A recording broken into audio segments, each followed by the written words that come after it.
So, Muparinga, how long have you been ministering?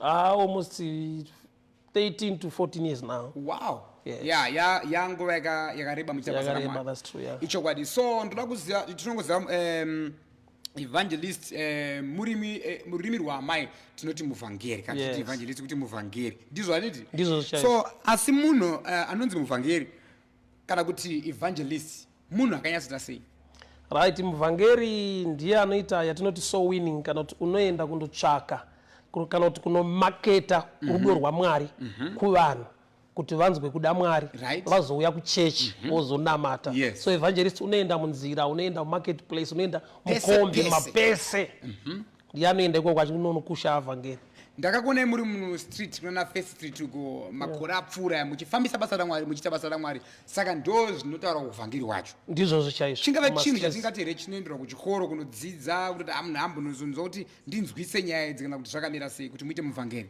kuva muvhangeri let me put it this way chikoro hachipo nekuda kwekuti basa ndinoona senge riri so simple just go out enda kunze uko unoudza vanhu kunaka kwaMwari unogona kuudza kunaka kwaMwari from the Bible concept unogona kuudza kunaka kwaMwari nepersonal testimony Mwari zvakakuitira and people will come saka kuti Jesu aiti akaporesa munhu kuti enda unotaurira vanhu zvawaitirwa naMwari ndizvozvo atomuvhangeri muneatovhangera shoko raMwari because kuudza vanhu kunaka kwaMwari ndochivhangeri zvatongopera hapana kuti unoita dhigiri rekudii kungoti Mwari vakanaka yes vaya vanozoita theology zvine zvakamira sei vamwe vanenge vari mapastor a pastor, because you'll be teaching, a pastor is a shepherd, munhu anofudza makwai. Yeah, you need wisdom. Right. Yeah, saka une zvizhinji zvaunogudza, but ku theological college akupiwe munhu chipo. Wafana nemunhu ane demo rake aenda kunorodzesa demo. Already you are gifted, called by God. You need wisdom kusharpen one mama teachings. Danger ndeyekuti munhu anoenda ku Bible school kuti ave mufundisi. Yeti auendi kuti uve mufundisi, unoenda nokuti utori mufundisi. Yes. Okay. Wova Mwari kuenda kuti vave vazoita vafundisi. Ende zvinotoitawo. Unotoenda ukaitira mufundisi. I like that engo yamayana. That's not beyona yakadaro. So, Muparinga imimi pachenyu ndona mune dzimwe wisdom dzakanyanya. Tingati ndedze dzakanguuya kubva kuna Mwari hazvina chikoro pakati zvamakaita izvi. Chipo igift. Igift yenyu. Yeah, iri pachena. So, Muparinga, toda timbotaura nyaya dzakasiyana muzuva ranhasi so toda tibate, I want to talk about religion. So, according to my research, religion is the belief in and worship of a superhuman human power or powers, especially God or gods. Yes. So, Muparinga, according to your own opinion, chinonzi religion chi? Chitendero munhu chaasarudzira kunamata waanoti Mwari kwaari. Chitendero chaatenda mashiri achinamata waanoti Mwari kwaari. Sekutaura kwamaita supernatural being waanotenda. Kuti ndiye ari kuti hana upenyu hwangu ndiye ndopa zvichemo zvangu. Kana amira zimombe rangu kuna kuti tenda iroro. Right, yeah. Yato religion yangu. Yato religion. Okay. Saka tiri kuti isusu Christianity ATR inova iyo African traditional religion and also Satanism. Tingatoti here ma religion isai. Right, Christianity mai inopatsanurwa pakuti Christianity ya relationship pakati pemunhu naMwari. Yakuti God now becomes your father, not just your creator. Saka zvane dimension ineka depth mbichana. Okay. Zvasiyana nezvimwe zvitendero zvinotyisa. Right. But Christianity ukama naMwari mufaro. Chete. Yes. Okay. Yes. Apa kuitiara kunoka kutyisa ku Satanism zvinoka kutyisa. Yes. Christianity haina izvozvo. Ukama ndi baba nevana vavo. I fellowship. Ya baba nevana, yes. So chasiyana pa ma religions apa. Pane anobelonga to the light and the dark side. Is that so? So imimi ndinoimba muri wekuchitendero cha Kristu from what I know, unless kana zvakazochinja, but what I know is yes. So Christianity is the faith, faith tradition that focuses on the figure of Jesus Christ. Amen. Munokwanisa here imimi kuyazotipa your definition of the term Christianity. Right. Chikristu vanhu vakagamuchira nzira yakashandiswa naMwari. Mwari achiyanana nevanhu kuti vawirirane kuburikidza nemwanakomana anonzi Jesu. So Chikristu chiri centered pana Jesu wakauya kuzofira vanhu kuti vanhu vaponeswe. Kutenda kwevanhu kuri muropa raKristu rakaerera paKalvari uye nekumuka kwake kubva kuvakafa. Nokuti zvimwe zvitendero zvinogumira parufu but chitendero chechikristu manje Jesu wacho mupenyu anotorarama ukadana kuzita rake anokunzwa zvinhu zvinoendeka. Yes, right. Ngatimbobatai panozonzi munhu amukristu akatendeuka akuita zvechikristu anenge akuita sei munhu? right. Kana mukristu wapa upenyu hwako wasarenda kararamiro kako muna Mwari, Mwari ndova akurana, ndova ane power, authority kupa Mwari mvumo muupenyu hwako kuti Ishe itai sezvamunoda muupenyu hwangu. Nyangwe pane kudona kukundikana nekuputsika, but nokuti wakaita total surrender kuna Kristu, Mwari vanokumutsa, Mwari vanokusimudza, uye Mwari ndi Mwari vanoregerera. Yeah. Yes. So what are Christians expected to do? Right. Tarisiro yevanhu musociety, munhu kana ava mukristu anofanira kuva munhu ari right, anonzwisisa, anogarisana nevamwe zvakanaka. Izvozvo ndizvo chaizvo standard yechikristu ndeyekuti wavandudzwa, mauri mabviswa kuipa, utsinyi, ruvengo, kudi wamunhu anogarika naye musociety. Dai nyika yane concept yechikristu yese vanhu vaigarisana zvakanaka.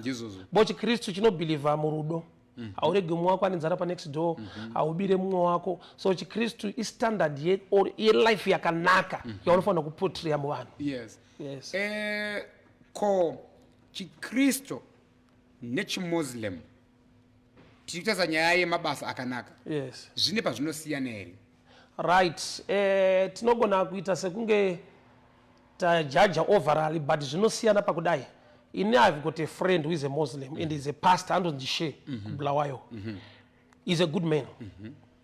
Mamwe ma choices anoitwa nemunhu kuchitendero chake anoita kuti muti chimuslim chakaipa, but ariye mu Muslim aipa kwete kuti chimuslim chakaipa. So both sides vese vane dzidziso dzinofanira kuita rudo, kuwirirana nokuita zvakanaka, but both sides kune ma problems. Kwese kune ma problems. Kwese kuchitendero. Right, kuchikristu tone vanhu vasiri right. Right? Tichada kuti tizobata ma problems anosanganikwa nako. You know the reason why I'm asking this question, Evangelist, inyaya yekuti munguva yatiri kurarama inoika unoona kuti vanozviti vatendi vacho havasisina moyo. Tobvira mukereke chaimo, mune makuhwa ari kuitika kuroyana, kuitirana godo, asi vachizviti vanhu vari kutonamata ende zvichitoitika mukunamata. So and also tinonzwa, you know, they hear the word but do not implement it. Shoko riri kutaurwa asi havasi kuritora zvarinofanira richiitwa. So maybe mungatibatsirai ipapo muvhangeri pakanyatsamira sei zvinhu zviri kuitika apa? Kuchikristu challenge iriko aucompare nechimuslim bichana. Chimuslim haugone kutanga yako chechi yechimuslim. Munongoflowa is mamuslims because hakuna inonzi revelation. Zvakanyorwa muQuran ndo zvamunoita worldwide. Okay. Chikristu munhu ane manzwiro ake. Aanoti mweya wanditi. Right. Saka ndo zvaunza manje. Right. Verse 1 inointerpretwa ka6 ndo saka machechi akazowanda. Bible i1 manzwiro ndokuwanda kwemachechi. Right. Saka pane kuabuswa kwevanhu nekuda kwokuti mumwe maybe ane a wrong spirit yamupa mamwe manzwiro, because Bible unoriverenga intellectually nepfungwa dzako, but unorinzwa spiritually. Ndo danger yebhuku reri manje. Okay. Unoriverenga nepfungwa dzako nekufunda kwako kuti panzi zvakati, but unorinzwa nemweya, unoriverenga nenyama. Saka pamweya apa manje mweya uri mauri une nyaya, because pamwe pacho unofunga kuti une mweya waMwari usina mweya waMwari. Okay. So at the end unopedzera wakubira vanhu uri mufundisi.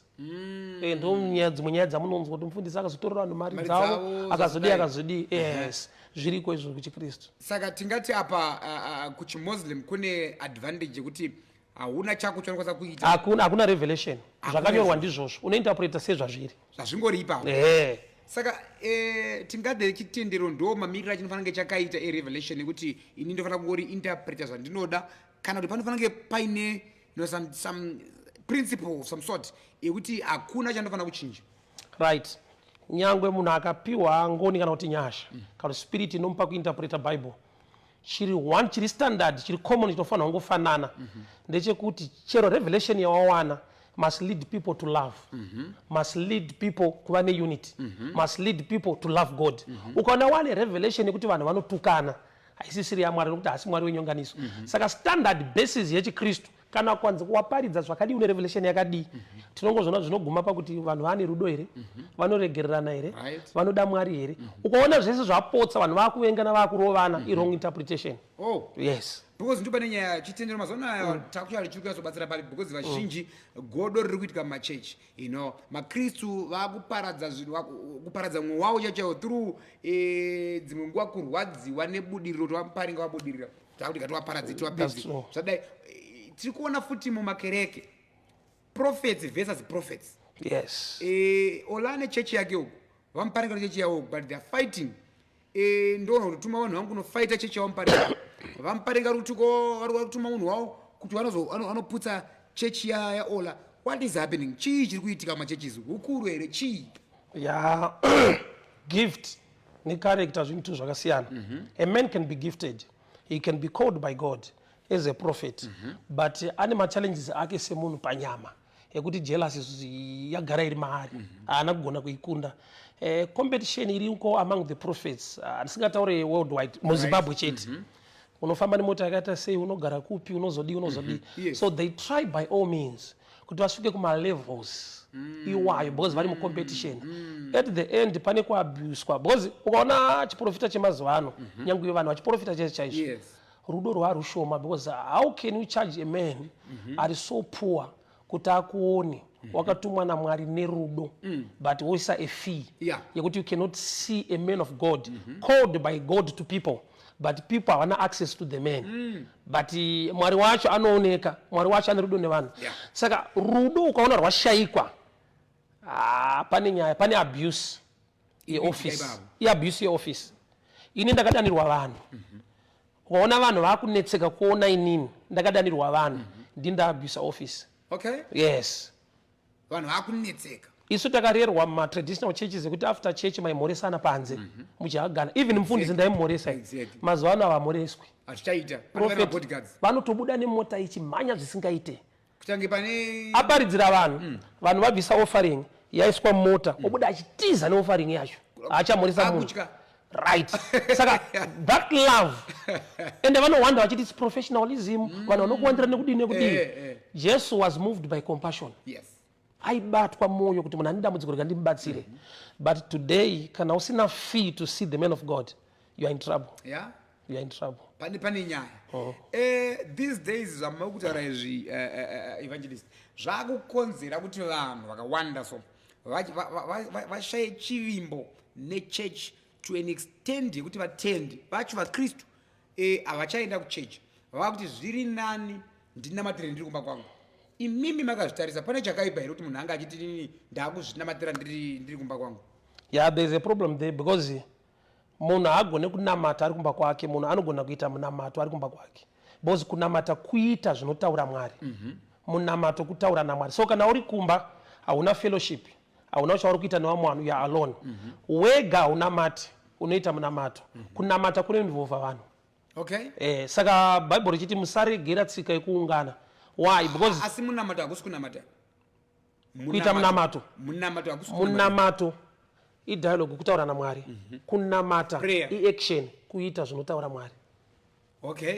Unoona kuti uchitoita munamato usinganamati. What if I can do it nemhuri yangu inini my wife my kids my brothers my sisters we are in kumba but you need to stretch out kuita reach out in society and everything because kunamata treatment yauri kupa vamwe Mwari vanoti kuna Cornelius X12 minamata yako nezvipo zvasvika kuno kuna there are things yaita mucommunity but Mwari vachizvirecognize so unogona kugara kumba kwako but chero kuti mazuva ano tina access yeinternet unogona kudzidza paradio patv and everything but it's good kungovaone a place to belong zvine mamwe advantages mamwe asiri spiritually angori natural kuti unointeracta nawo musociety. Problem yatitaura neyaya kuti vanhu vakutomatira kudzimba is because of the pastors and the prophets what they are doing in churches people are not happy anymore. Ipapo paitwa sei because ndingati here Mwari anondipa mhosva handichauya kuchechi because inini treatment yandikuwana kuchechi haina kufanira hakusiri kunamata.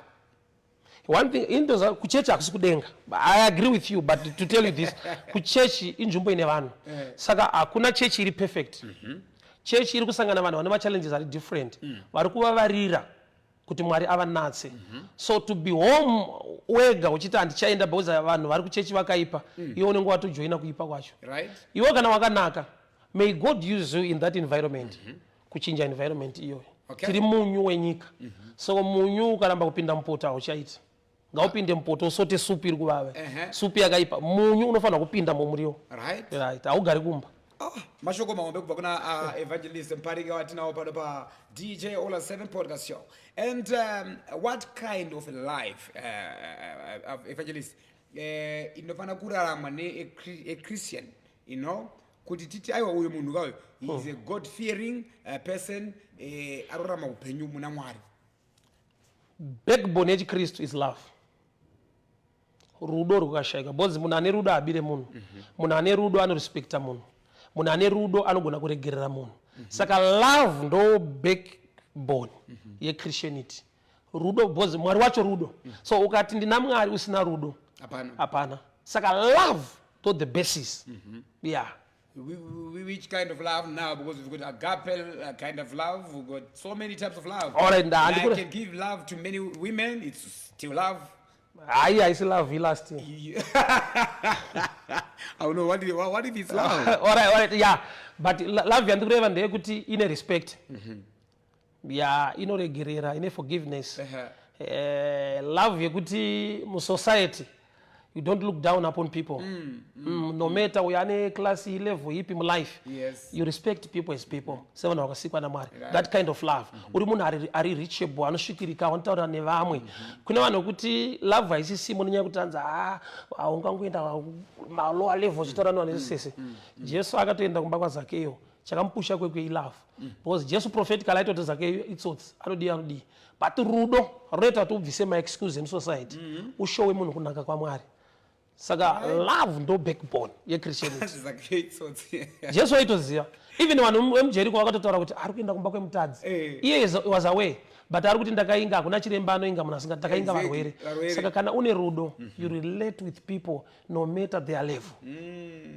This is very powerful. So profound. And zine mhaka here nai, you know, Evangelist, kuti mutendi muswe Saturday anenge ari kumapiano kubawa achira madrinks achidhakwa. Then muswe Sunday anenge akamira hake kuchechi vachiparidza shoko raMwari.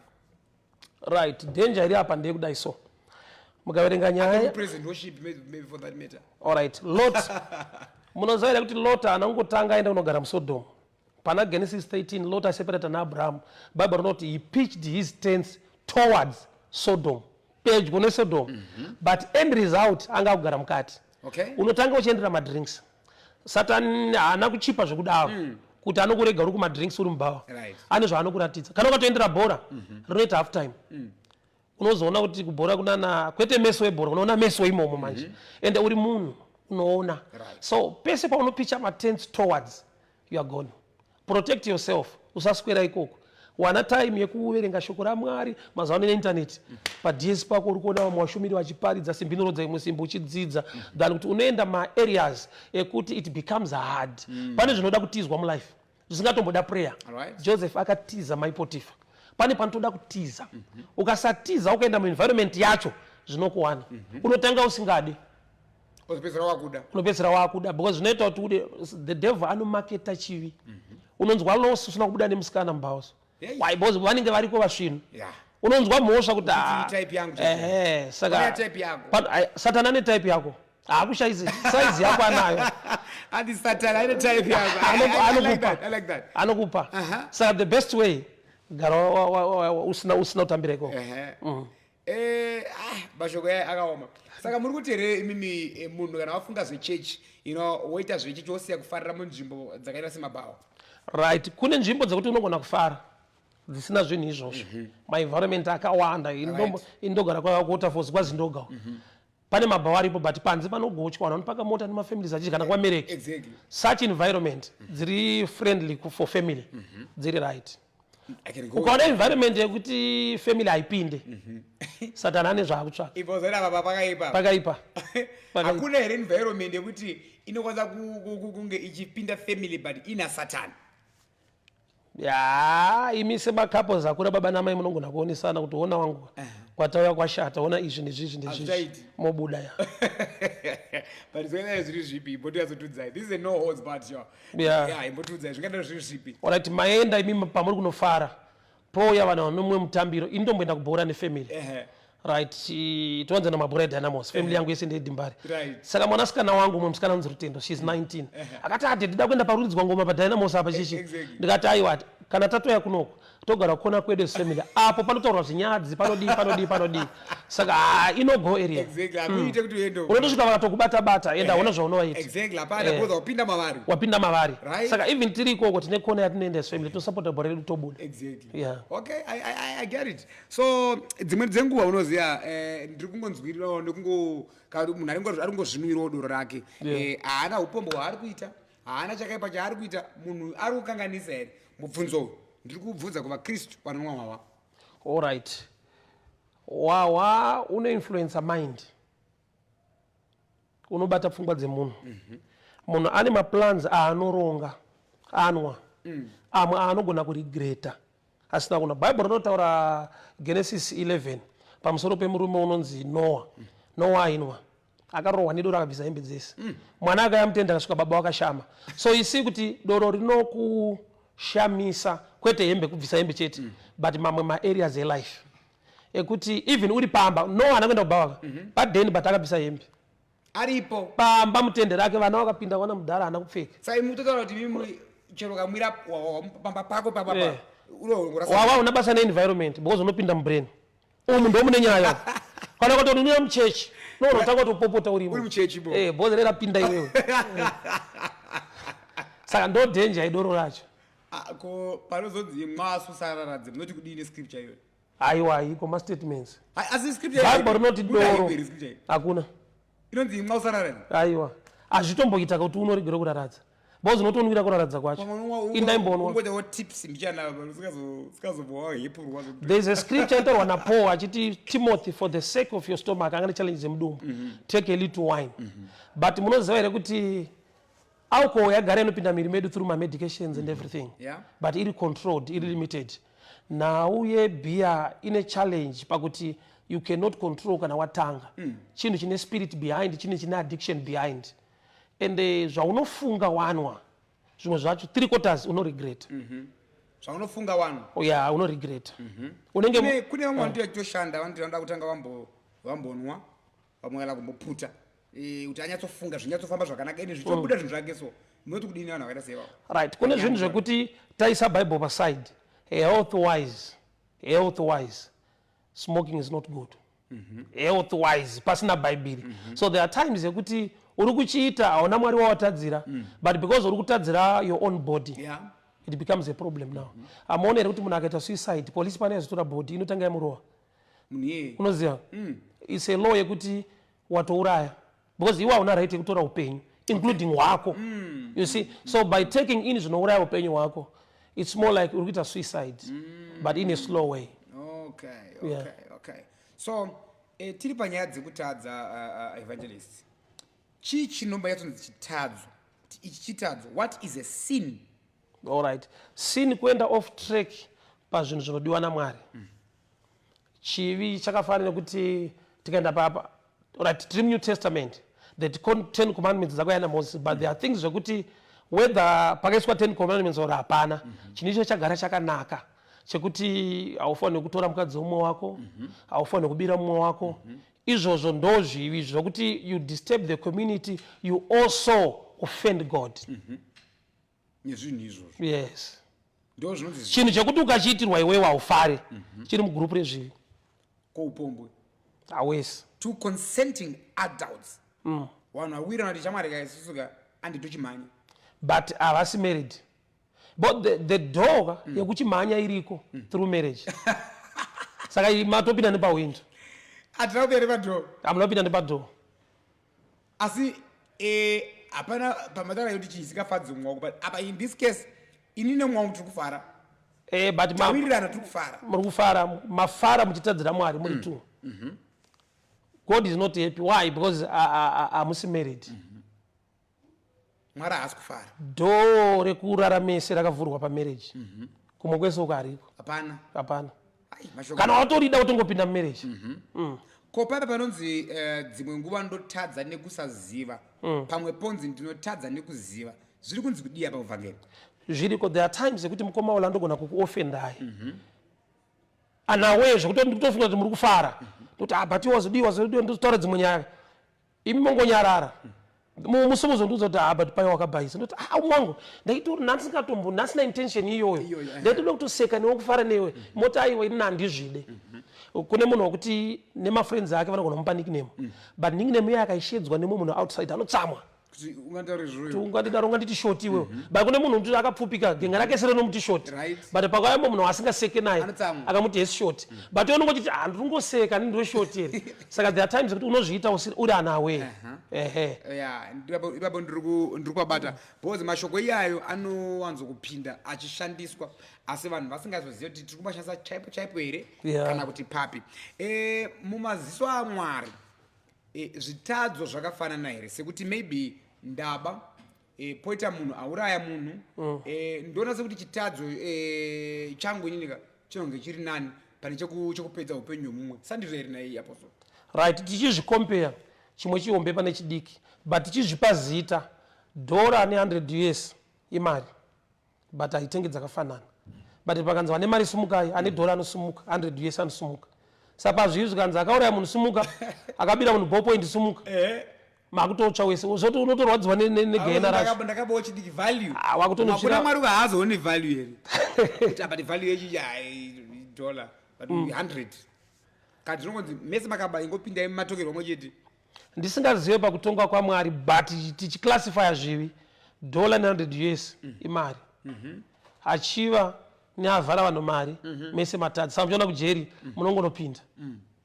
vanhu vari kujeri vane nyaya dzakasiyana siyana but dzisi dzakunzi vakaita criminal act under one bracket zvese zvirongokwana muchinhu chimwe chete so semakristu anenge achiziva bhaibheri toti otadza womuona zvekare munhu achipamhazve chimwe chitadzo chimwe chete achidzokorodza chitadzo ichocho hakusi kuti kwakujairira Mwari no chivi chine backing yespirit unogona kuita chivi nhasi iwe wotozviudza kuti chini chandidzokororeci ende handizvite futi after 2 weeks ona waikoko wadzokorodza futi because you are under attack what you need to do kana wadona pray for God's grace nyasha dzekuvhumbamira dzekusimudze why because the same thing chakudonedza achitadzi kukudonedza futi ukatsika goko rebhanana panapa ukadona ukafamba ukaenda kuseri ukasariona kwati tsika ari kunyari kuti akambodona musii unoramba uchidona negoko rebhanana saka paakudionda kuti Mwari munamato okusenwe rondaiwo tsoka dzangu lead me not into temptations bo zviri kukutsvaga zvakawanda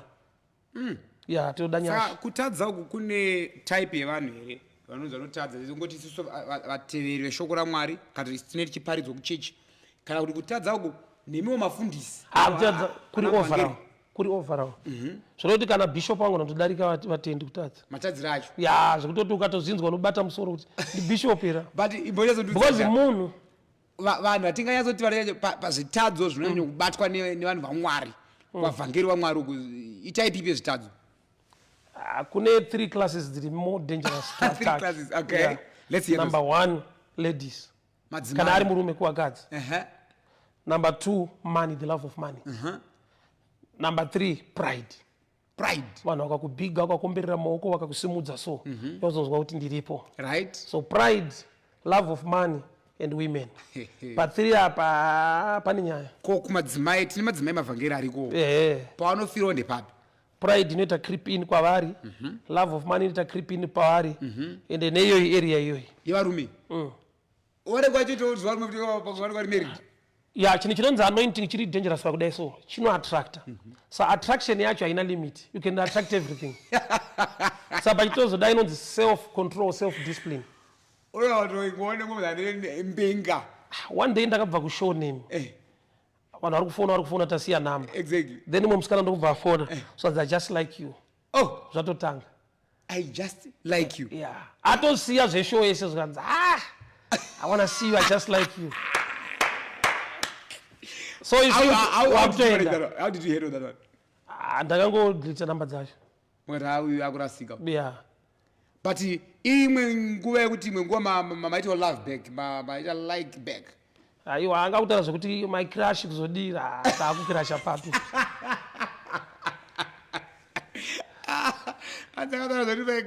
Yeah, anointing inoda. Yeah, but andoziva kuti uri married, maybe watake studio namadhamu une vana chichi, but adangokuenda off track. But the devil can sponsor people.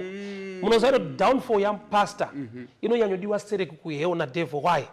Ndikadona inini pandonona kwawanda. Okay. Because kunoona kuti Muparinga anorowa, Muparinga akapenga, mukangonzwa kuti ndabatwa nemukadzi wemunhu, ndinouraya maybe 3/4 yevana vanga vari muchechi vanosiya. So Satan ane more win pana mufundisi than anyone. Samjana kuwafundisi zvakawanda. So what do you suggest we take to onthr, to avoid kutadzira Mwari? Zvamungati izvi tingadai ma solutions amungafunga mungasuggest mimi. Number 1 is prayer. You pray for the grace to guide you. Number 2, you need to be somebody are open for correction from anyone. Open for correction. Tinaona kuti ana munhu anoti anything pamusoro pake. Yet unotadza vanhu vakunyararira vakusiya wozoenda muchitadzo chiri deeper zvokuti uchadzoka. Because hauna kusiya that room for people to correct you or help you and be a person anointeracta nevamwe. Kune mapastors ekuti haataure nemunhu. Iye nemabodyguard ake ungosvika kumba urara, iye nemabodyguard iva munhu anotaurawo nevamwe, simbi inorodza imwe simbi. Unotaura nemufundisi anokudza kuti shamwari ndakambopinda nechinhu ichi. Ukaona mukadzi ake kudai soka unokuwara. Gara watomubloka. Ukataura nevamwe tine mabackground akasiyana, tine machallenges akasiyana. Challenge yangu yakandirwa last year inogona kuuya kwamuri next year iri nyowani. But nokuti munotamba neni ndotokudza kuti wangu nandaenda. Chinokuwadza. Yeah. Okay, let's talk about, I want us to look at into the issues of faith. Faith, according to the word, is assurance of things hoped for. Yes. The conviction of things not seen. Yes. So maybe if you could give us a detailed explanation on faith. Okay. Ndogona kutaura iri deeper manje. Kana mukanyatsoizwa. Yes, give us right. Kutenda umbo wezvinhu zvisingaoneki, evidence of things not seen. Right.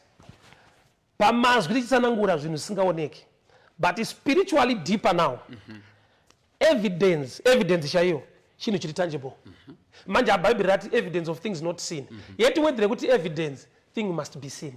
Which means you must grow spiritually to an extent yekuti chisati chakuoneka physically you are seeing it. Kuna kuti waane evidence in the spirit. Saka paunozotanga kuita a move of faith, already you have seen, but muremu iri unseen with the carnal man. Nokuti inonzi nevamwe tinoite faith zvichaita haisi faith chivindi. Because faith unotoona ine evidence. Saka pachitoti evidence chinhu chinooneka, but chiri muremu iri spiritual. Unochiona mumweya. Vision mukomaolaka kune kwamakaiona kuspiritual. Pamunotoifamba soka mune evidence. Saka faith yenyu manje iri pa evidence yekuti ndakachiona chinomhanya chinosvika kure chinichi. Saka mumwe anobva kuti toda kuita zvakaita Ollah because ndine faith kuti chinoita ayo une chivindi because you are coping. Okay. Yes. So that's the difference now. Saka faith it on evidence it is seen but muremu it is unseen. Yeah, that's so deep. That's so deep. Saka vazhinji havana chavanenge vaona vanenge vachiti ndine faith chivindi. Ndozviita kutedzera. But hakuna here vakatedzera vakasucceed. Challenge iripo ndeyekuti in life we are not designed to copy. We are designed to learn from others. When you copy, number 1, wakopa but you are not wired to do it iwewe. Uichaita it's an inborn thing. Like nyaya Noah akapiwa ma measurements akavaka ark. Dai pakaita munhu akavaka the same ark paside pake, the person was going to drown. And I've got the reason. Reason ndeyekuti Bible wrote Noah found favor in the sight of the Lord. Chakatanga chaitika he found favor. Which means this man a constructor ark is a favored man. He carries grace. Iwewe manje you know the measurements, you know the materials, but you lack what? Favor. You see? Azvishande. So zvinhu zvekukopa kazhinji aumbofa. Ukangona wanguridza music saningi wafa. Zvadhakwa. Bozo vanonga udangonzwa iye wacho original. That's why I love to be Muparinga and make a brand runs Muparinga than kuti I copy a great preacher. kuti nevoice nematsanangudzo Zvese. no toda kuti Muparinga atova munhu wekuti kana kuchizomupa Atotedzerwawo. vanokopa kune vachakopa Yakopo izvo. yes Wow, I like that because don't Yeah. mafundisi kana angava maprophets the way yaanoita anenge achitedzera vakafanana nayo yes kuti but chiita kaiwewe wacho be yourself. yeah be yourself Exactly. Yeah. So according to the book of Matthew 9 verse 2, it reads, and behold, some people brought to him a paralytic lying on a bed, and when Jesus saw their faith, he said to the paralytic, take heart, my son, your sins are forgiven. yes So from the verse I just read, Yeah. Evangelist, Yeah. faith are there even my types of faith? Yeah. Ekuti kune type E, kweda type E, kweda faith. this type I know because this also text iri pana Mark 2 is the same thing Yeah. akaunzwa nepamusoro peroof this man panonzi neBible and Jesus saw their faith chakaonekwa chinooneka chavakaita vaibreaka roof that's faith because faith without works is dead saka pavaivhura roof vairatidza kuti vanotenda number 2 stage yeimwe faith there were 4 men carrying 1 man ndokubva vamureleasa to Jesus 1 man ivo vari 4 kuti vane faith kuti zvatadzwa nevarume 4 this 1 man can do it so Jesus akaona 2 dimensions of faith to lower the man to 1 man achibva kuvanhu 4 because vanhu 4 ndimungatottrustwa nemunhu 1 but ukaona vanhu 4 vakuti aiwa ngatiendise kune munhu 1 yoti you are greater than us tiri 4 so if faith yekuti you are greater we believe in you nekuvhura roof yemunhu because imhosva ka house breaking Yeah. imba haisi yavo Haisi yavo. but Vanokuvhura. chiri kuti vavhure rufu vari kuti tinotenda kuti murume ari mukati uyu kana ikanzi imhosva anotireverera and ndo Jesu zvaakainga kureverera vanotadza but vachimuda Okay. Hey, okay, ndavanakufunga ipapo. alright. So, zvinosevatendi evangelist, we are facing hardships. Zvekuti chero faith yacho so unayo ka inotoudza kuti panapa pakaoma chero uye nayo sei zvinenge zvichinetsa. Toti uchimboza kuti pangafambiswe sei pane zvinobooster faith iri mumuteti. the only thing that boosts faith is the word of God and you need to believe in it so the more yaunoparidzirwa shoko because faith comes by hearing and hearing by the word of God so hakuna chimwe chinonza faith than the word of God so challenge ndeyekuti vazhinji vacho the word of God mavari harimo they just go to church the word is not in them they don't even have Bibles tine vanhu vatone matitles kuchurch Right. he doesn't have a Bible anongovhurirwa musi Sunday nabishop so you are not feeding your spirit with the word of faith so you are faithless because faith pachayo inoshanda faith iri very powerful inotoshanda but vazhinji havana kana kuti vanayo but iri very very very small Ndo painzina Jesu. Little faith. Kutenda kwakuponesa. yes so Kutenda some ikoko. yes kutenda kune nyaya So unonzwa vanhu vatenda vachiti vanhu vachingotaura kuti you need faith to this kuti zvinhu zvisvike apo iva nefaith in yourself zvakasiyana-siyana asi zvinenge zvichirwadza sometimes because zvaunenge uchida zvacho ka maybe zviri kunonoka kana zvisi kubudirira so issues of faith itoyatsofamba sei how do you still hold on to faith usingazive if things you are hoping to achieve are yours dzimweni dzenguva unongotowo zvimwe zvinhu une faith asi uchiitira faith padream risiriro apostle evangelist so tingabatsirike sei ipapo naemuvhangeri right faith ndeyekuti you need to grow in faith unofanira kukura mukutenda unokura pakudii you learn from others right you learn like Bible paitaura nyaya yefaith Paul aitaura kuti ayo takaona naSamson vakauraya shumba naBalaki vakazodii kureva kuti kune a whole fame yevanhu vanga vane faith vakaachiva saka chinoitika ndechekuti kana une faith une kutenda iva futi ne long suffering heart kana kuti une patience because kunonokerwa kuriko but kutendeka kwaMwari kuriko munhu anononokerwa asi Mwari havanonoki nokuti vanoita zvinhu nenguva yakafanira saka pane pamwe pekuti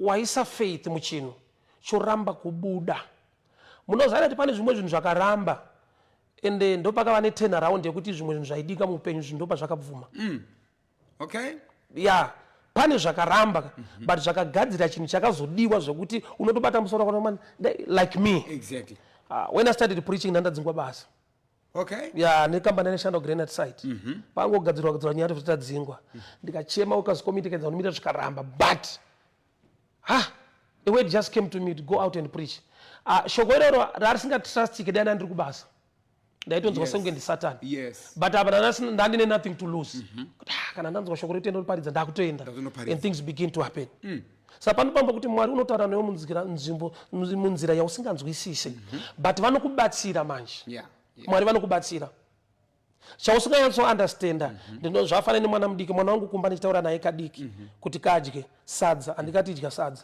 ndoti tada spelling iri different in sadza but product haichinji saka mwari ndo zvavanoita vanounderstanda your level it comes down to your level it helps you bit by bit till you grow Yeah, that's very powerful. Talking about religion and faith, Jagasera na Apostle Evangelist Muparinga here on the Ollah 7 podcast show. So, you know what, Evangelist, Zakawanda wana dzirikuitika mazwana mu society.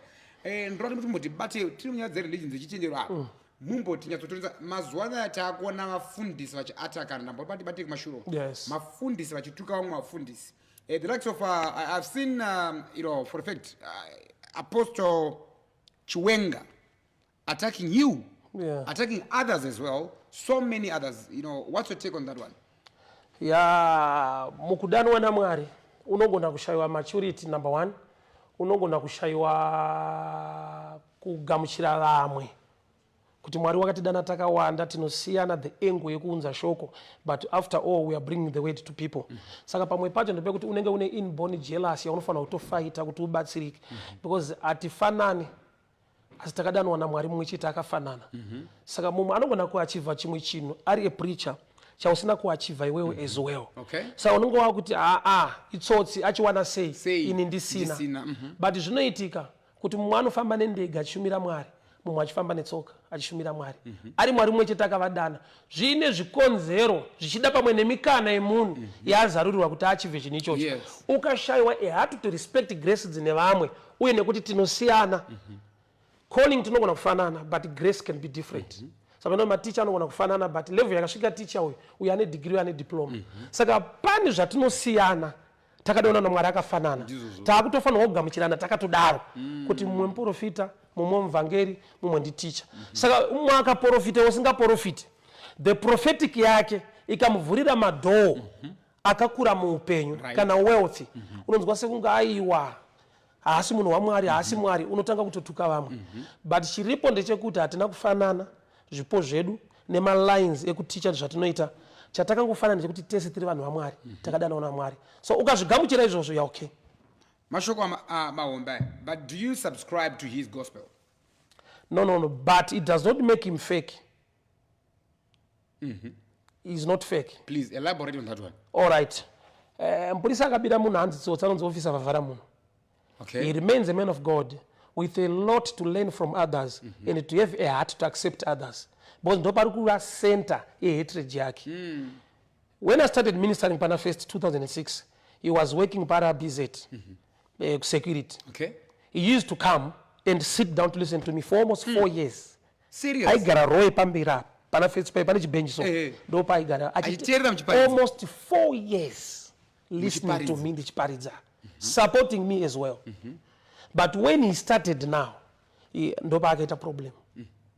Problem ichingobva pakuti wakashayiwa wisdom dzekugona kuaccepta kuti aiwa takadanwa tese but nyasha dzinosiyana. Right. Uye line of teaching munoziva kuti hakuna munhu anogona zvafanana nekuverenga news. Bo munhu anoverenga news anoverenga dzaapiwa padesk haaresearch ega. Exactly. Saka kwanza uyu anogona kuverenga news darika kana kuti ane news dzinonakidza kudarika dzeuyo hapana ane news dzinonakidza kudarika vapiwa dziri padesk. Saka mwari akandipa kuticha marriage mwakapiwa kuticha business anogona kutozvigamuchira kuti aiwa paridzai Kristu rovai muchinjikwa muri kunyepera vanhu zvese hazvina basa izvi yeti chinonzi Jesu it's a broad term.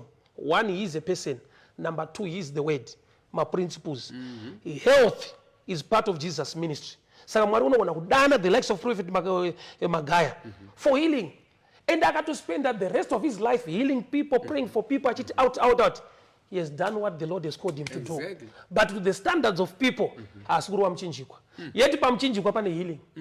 Pa mchinjikwa pane success. Saka kubudirira muupenyu kuna anogona kudanwa na mwari kuticha concerning marriage institute yakaiswa na mwari Garden Eden. So kuna anoticha marriage asingabate mchinjikwa but marriage yacho ichibhekwa na Jesu nokuti anoda kuti vanhu vave newanano. Saka kazhinji munhu akasazwa kuti chinombonzi Jesu chi anofunga kuti Jesu muchinjikwa. Alright. Anofunga nyaya yaJesu ndeyeropa pamuchinjikwa. Pamuchinjikwa anoita mabasa akawanda. The rest of the years dzaakapedza he was preaching, teaching and healing. Across few hours ndokubva abviswa. Kuti kwakapedza nguva yakawanda kutaura. Saka unoona munongotaura chete. Ndozvakaitwa naJesu. Jesu wacho healing yaitwa part of his ministry. Zvakuti kunge scripture yamabata pakaporeswa munhu. Maridzo yero waipa panomboinzwa. Paingonzi pakazouya munhu akapora. Aiparidza kuti kudii hazvina kunyorwa. Chakanyanyobatwa muti uyu healing. Saka tinodanwa zvakasiyana, vamwe vanoprofita. Vamwe vari kuhealing. Saka muri kuti murume uyu arikuda wisdom. He needs wisdom. Kukupandukirayo zvinoitika courage yainayo, tenacity yainayo. I like it. Samunza Jesu achitoti kunamata kwenyu kasaita semuvaFarisi hamungapinde denga. There are good things zvine mukomana uyu. Zvanoona dai zvakawanikwa kuchechi zviri bo. Sezvipi zvavazoti hai zvimufema market. Naro dzidziye dzikaya kupositive side. Taenda. So apa dziri chimfana chidiki but chine nharo dzisingaiti. Dzikuwandira kusiriko. Tikaona zvakafana zvakadai zvikaita nharo zvitaura Kristu kwete kutuka vanhu. Taenda. Ufuka time yakatuka vanhu daiti Jesu akanaka vangani vaipona. Saka muri kuti here kutuka kwakaita vanhu aitsvaga relevance kana kutuka kwavaita vanhu aitotaura zvechokwadi kuti look guys chijai apa neapa uyu ari kunyepera vanhu so uyu ari kunyepera vanhu so uyu ari kudai so. Correction mushoko raMwari shoko rinokorekta rinotsura but ndambotaura ndichitanga kuti backbone yeChristianity is love. Mukakanya ndikatsvaga airtime yekuti ndinyatsotaura kukanya kwaOllah vanhu vachinzwa. Truly makanya but ndakukukanyai. I'm supposed to correct you with love as a brother. Right. Sa munhu anotadza, especially kana ari munhu mukuru. Munhu mukuru number 1 even atadza anodeserve respect. He's an elder. Kana uchimukorekta, unokorekta wakatsika platform yekuti ndi baba. Right. So kana uchitsura baba wako, auti uri gava garaba. Baba ndaikumbira titaure nemi. Mune rudo, hauna chaunomva. Rukudzo nerudo. Ukangoona chiKristu chashaya love. Hapana. Hapasina. Saka pari kushayikwa rudo. Pari kushayikwa rudo. You know, chirongwa chino chino chichitapira tiri pano pa the Ollah 7 podcast show, talking to Evangelist Muparinga and trubara nyaya dzakasiyana, issues of faith, religion, you know, nezvimwe zvakasiyana siyana, different topics. But here Muparinga pane imwe nyaya iri kupisa mazuva ano, nyaya yemaroro. I want to just, you know, touch on that a bit. Recently there's a bill which was passed recently. Yapa mutemo kuti muchronicle yakabuda iri headline yakazi lobola now optional. Yeah. So what's your take on that?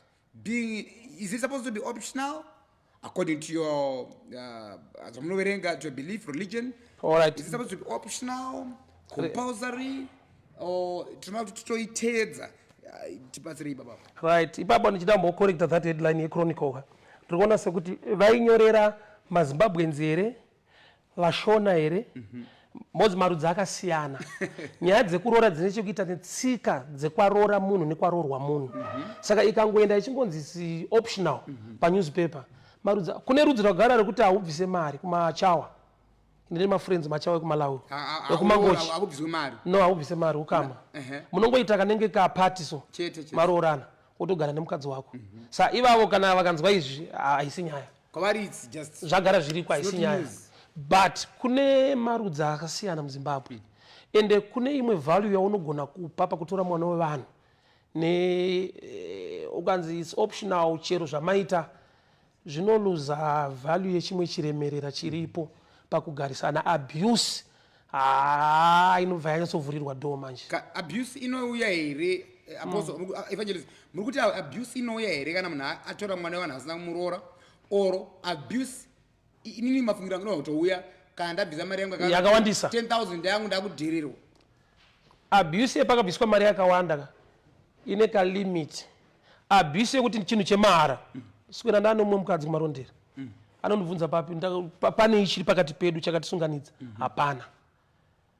Hongu kune vanogona kuita sarudzo iyoyo kuti wedu mwana ngaaende ake mahara because yakatsimbirira kuvakadzi. Varume tiri kufara kungotuta vanhu. We are happy. But ini ndiri baba manje ndakabereka vanasikana vachaendawo mahara. To me nyaya yekuroorerwa haisi kuti ndiite profit but ndiri kuda that kavalue kachiremerera kakuti pane zvaitwawo pano ndaremekedzwawo pano nemwana wandakarera akuenda kumhuri yevamwe. Ndandingoti ndiyoyo mudara takubaya. no izvo zvazvibudi. Let's put it this way. Kuroora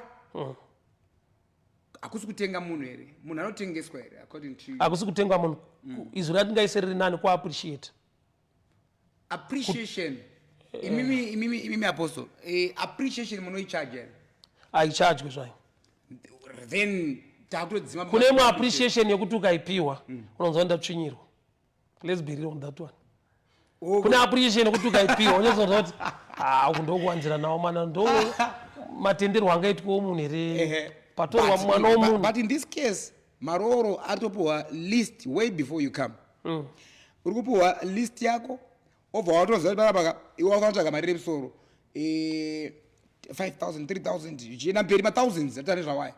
So kana ndichida noappreciate handii zviri up to inini here nemawaniro angu kuti ndoona kunge zibhiri rakauya pakuti kwagara kune vamwe hamene timu rekumasvingo vanga vakudhura sekunge imhosva. Sandonga ndo timu rakadambotsimbirwa.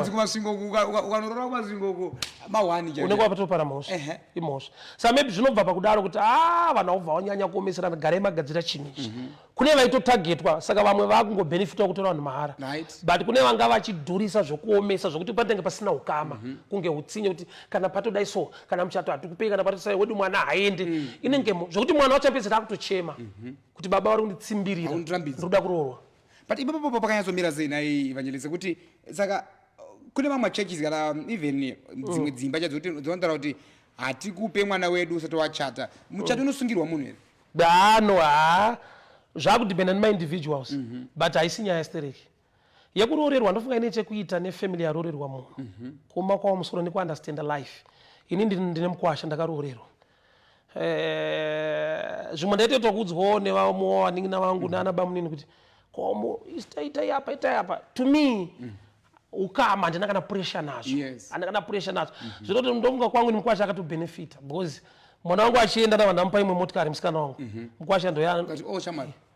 Saka vatone mota kumba kwavo yakabva kwatezva mari yaakaunza ikwa nemota iyoyo asa kutofamba wese nemotari iyoyo. Ndaka ndeye family yawo ndeyake iye nemurume wake. Life yenyu. Yes. Because ndinofarira wanano yemwana wangu. Handina target yekuita kuti ndo pandichasumukira ipapa. Saka pamaroro indoshefana kushanda. Pamaroro apa hamusikuirira tidzoke apa hamusikuirira neshoko rekuti this bill rekuti munhu zvaoptional whether kuroora kana kusaroora. Hamusikuirira napo ipapa. Ndoona zvuma pakuti vari kuroorerwa magamuchiriro avanozviita. Mukuwasha ngaarege kufamba nenewspaper iroro. Kuti apedza kuchaja wanzo muri kupaonerawo. Tokusungisai mutemo unoti dai ita ukama mukangowirirana zvinopera zvakanaka. Hanzi mukangowirirana zvofamba zvakanaka na Evangelist Muparinga vatinawo pano pa Ollah 7 podcast show. And tinangotenda zvikuru nekuti Evangelist akasike kutanga kuuya pano nekupedzisa vachake vari pano muzvirongwa zvekutera. Tine hot debates ari kuuya pamberi apa and tichake tida kuzonge tine vemuslim apa vanenge vakagara apa. Tichazokupai zvakare tine ve-ATR kana kuti vechivanhu vakagara apa. Muchanzwa dzichibuda nyaya idzi tichiona pane padzinosangana pane padzinorambana pane padzingatoona nezvachose nyaya dzakadai idzi. Saka tichake tichizonzwa kubva kuna vamuparinga nekuti muparidzi mukuru tinoda kukutendai zvikuru vamuparinga mashoko amunawo pahana penyu amukati aiwa vanhu vari kuona podcast iyi tinoda kuvaudza mashoko aya ndiye kuti kudii. Alright, hama dzangu muri kuteerera urongwa unowu ndewokuti let's continue to tune in. More is coming. But zvikuru sei let's support this brand especially munyika medu. Saka takura tiona naopura Winfrey mashows evanhu vakawanda. It's good to celebrate your own. It's good to be part and parcel ezvinhu zviri kuitika kunyika yekwako. Yes, let's support in prayers in everything what we can do so that chirongwa chisumuke chiende mberi. And who knows pachirongwa pachadiscusswa dzimwe dzichagadzirisa dzimwe dzimba dzimwe dzicharuka nenyika chaiyo inogadzirika. So let's be one, let's continue to support tichiitirwa zvakanaka. Wow. Yes. That was very powerful from Evangelist Muparinga. Ndakabva nawo kure zvangu Evangelist. By first time ndakavaona muna first tichiparidza I was like who is this man? Ndakambomirawo papa unongochika kusechwa kaundovanga timu rakamira ukamira vana unohosechwa ukazoona usina mari yekombi kuenda kumba. But I listened to his gospel. And I was like, yeah, this man is real. And earlier on off air, I was telling him that, you know what, Apostle, Evangelist, pandakasvika the way yandakaona even vamwe zvidhakwa unoza mutauni kauchuza kuti haisi church mutauni munhu anongouya vanhu vachipay attention to his gospel was because of the way he was preaching, the way he was, uchinyatsoonzwa kuti pana pashoko tarwa havataure sapastor aitaura negeto lingo, ekuti anotaura saivo vaarida kutaurira. I was like, okay ipa pakabva akasa kundibata kutorawo my attention. So munhu ane chipo ndakazovaona maclips akavanda vachiparidza kumaweddings, vachiparidza kupa nhamo chamuserufu zvokuti vanhu vanenge vachiita vari kuchema apo vachimboseka shoko richifamba kana kumasowe ndakaona saka munoparidze munoita kwese mwari wakandipa nyasha dzekuti ndikone kugamuchira vanhu sezvavari. Mumwe munhu akambonditi aiwa unoparidza zvinodiwa nevanhu, saka vanhu vachikuda. Ndikati muri kuita era, ndinoparidza zvinodiwa nevanhu, zvinodiwa namwari katu bo zvinoita kuparidza zvaunoda kunzwa but uchinzwawo futi zvinodiwa namwari one message.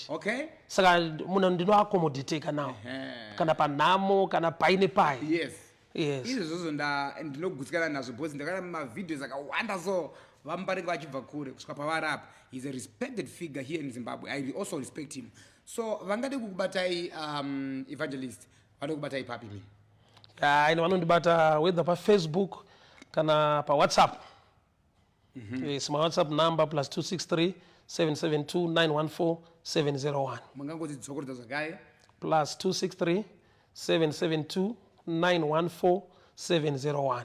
Thank you so much, Evangelist Muparinga niko kwamaita. Tinotenda mukoma wala. God bless you. Again, nditore mukana no muri yeZimbabwe kukutenda. I want to say thank you so much for the support and also to our valued sponsors.